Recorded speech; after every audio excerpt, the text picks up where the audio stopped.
Basically, one day I was mad at corporate America and come driving by this building and saw a for sale sign on it, and so we decided to take the leap, and here we are.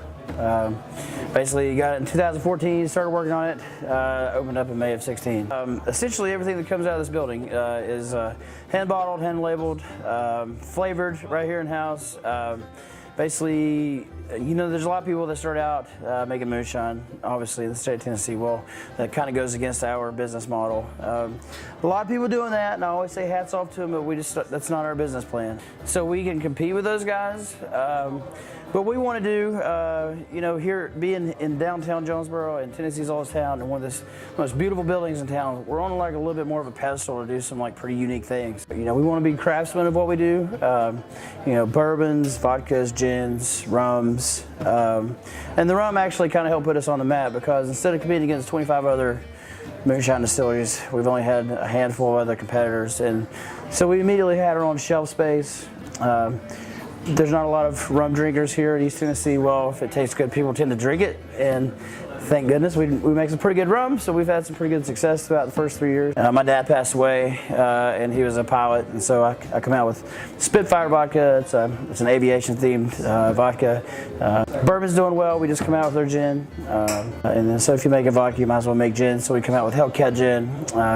That's our newest, latest, and maybe greatest product.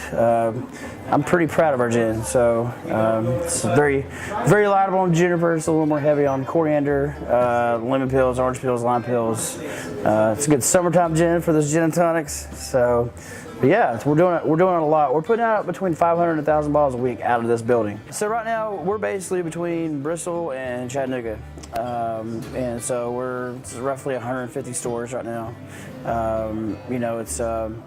Like I said, we're basically at capacity here. We're kind of tripping over ourselves upstairs. It's growing pains to a T, but that's great. It's if you're growing and if you're having the kind of issues that we're having right now, that means that we're progressing as a business. And so we're expanding into Johnson City. So the laws were just changed, right?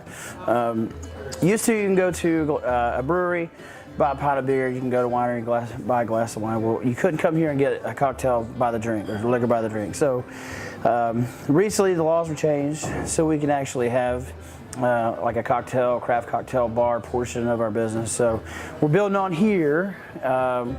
Going to knock a hole in the wall and build a nice little, what I call a patio around the outside here. Do craft cocktails, live music, that kind of thing, storytellers, comedians. And then in Johnson City, we're going to do the same thing, but primarily a huge focus on production, getting our names out there. And then we're also going to put a huge emphasis on craft cocktail bar there as well. Maybe a rooftop bar in the works, we'll see. And so I think there's a big opportunity in Johnson City for sure. So, but this has been the most humbling thing that we've ever done for sure. It's definitely a cool opportunity. It's every day's a journey. Right? Don't suggest your first business being a distillery because there's so many moving parts, right? But it is a really cool journey, man, to be, 30 years old and own a distillery, and because most people that get in this business are like middle-aged millionaires, man, And you go to the liquor store, people don't know if it's Jack Daniels or Steve Gallion and Jonesboro. They don't see the difference, and I kind of like that actually. I like being the underdog.